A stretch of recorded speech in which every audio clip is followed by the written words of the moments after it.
All right, friends, when you are done painting and it is dry, you'll be ready to put your finishing touches on.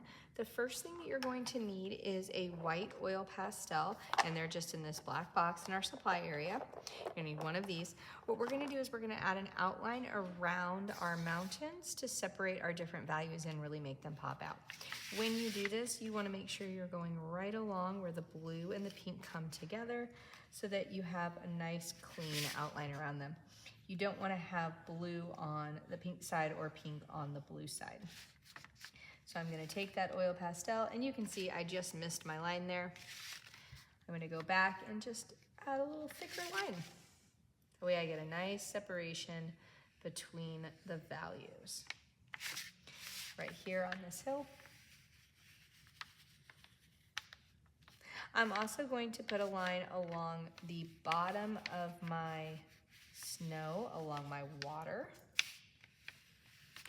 And I don't like to put one along the sky and the water, but if you want to, you can. So I'm gonna leave that without a white outline, come down here and make one. I'm gonna go around this land.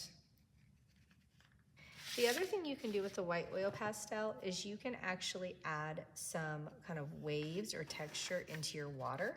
So you can just use that oil pastel and make some lines, some texture to make it look more like flowing water. All right, so there is that piece done. When you're done with your oil pastel, please put it away. Your next step is going to be choosing your animals for your picture. I'm gonna push that up to the side. You'll find that I have all of our animals kind of cut out and separated, so you're just gonna pick which ones you want. Everyone will need a moon, so make sure you grab that. Grab one piece at a time. So I'm gonna go ahead and start with my moon, put this over there, and I'll get it cut out. The moon, when you glue it down, you can glue it anywhere in your sky that you want, but make sure that you glue it with a black line facing down so your moon is white. Otherwise you have a weird black line around it. So I could put it here or lower in the sky. If I wanted to, I could put it sitting behind the mountain, and to do that, I would just kind of cut off a little bit of that.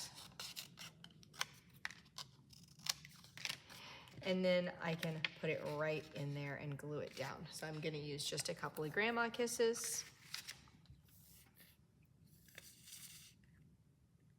2, 3 grandma kisses, and glue that so it looks like it's right coming behind the mountain. Hold it down, 1, 2, 3, 4, 5.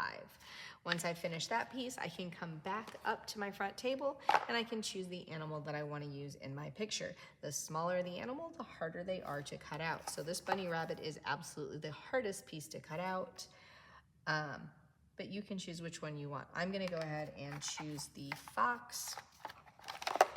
So I'm gonna take just one piece out of the box. I'm gonna go around and cut it out. If you accidentally cut something off, do not try to save it. Do not try to glue it back together. Just take this piece, throw it in the garbage can, and grab a new one. Do not waste your time trying to fix it.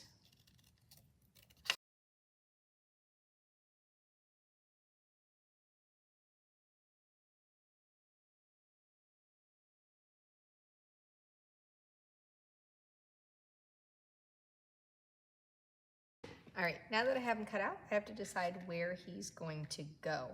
We want to think about this in a way that makes sense. If he is standing on the snow like this, he can overlap the water, so he's looking out over the water at the moon, and this makes a lot of sense. If I put him down here with his feet below this white line, he's sitting on this hill.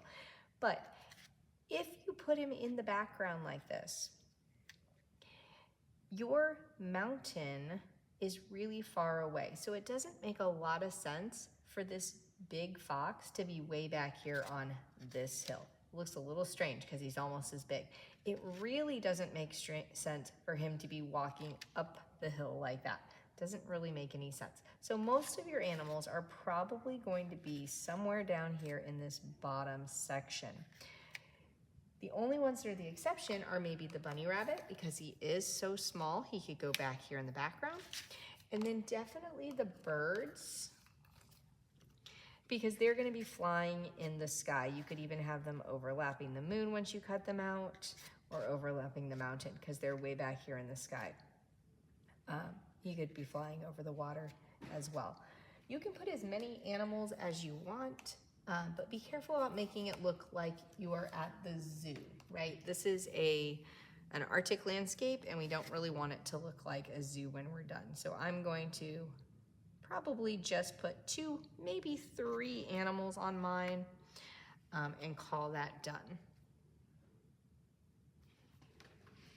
All right, friends, you are gonna finish up your picture. I hope you enjoyed this project.